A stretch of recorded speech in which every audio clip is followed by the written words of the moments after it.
This is a personal video, a message to my colleagues, to my friends, to ministers, to pastors, to priests, imams, rabbis, to all leaders of religious communities, to say to you, please, colleagues, recognize that you are particularly vulnerable to being infected with the coronavirus.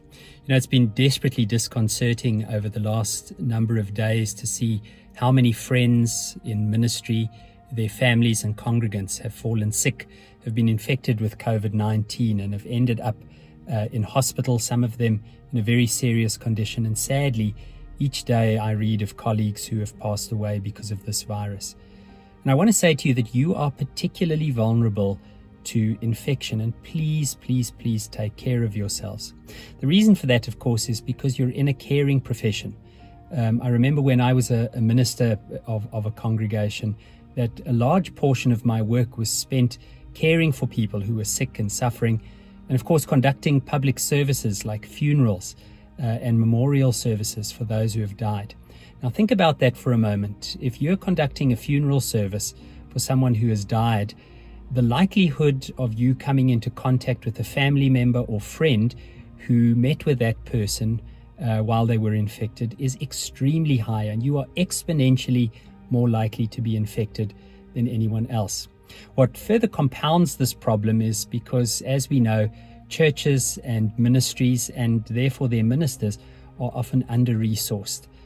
We don't have the kind of financial resources that allow us to adequately take care of ourselves, to take care of our families, and to take care of our communities.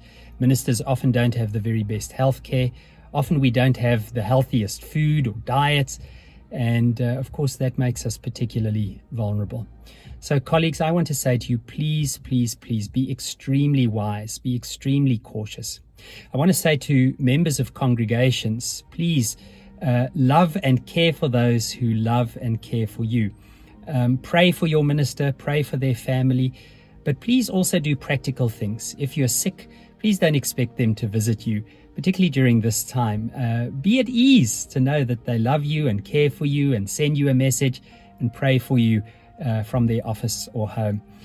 Please can I also say that if you have been in contact with anyone who has symptoms, who's feeling ill, and particularly if you've been around someone, a family member or a friend who's passed away, please don't place them or others at risk by attending funeral or memorial or prayer services. Please, let's be responsible for one another. So can I encourage you, wear a mask, sanitize your hands, maintain social distance, and particularly over Christmas and the New Year, please limit all unnecessary contact. Only go to the shops like I've done if it's absolutely necessary to get supplies for yourself and your family. Make sure that you don't attend unnecessary gatherings like parties just for this year. Love one another from a distance. We heard our president, Mr. Ramaphosa, encouraging us, instead of attending celebrations and events, let's light a candle.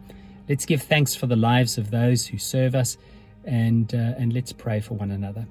So, my best wishes to all of you. Please stay safe, take care of yourselves.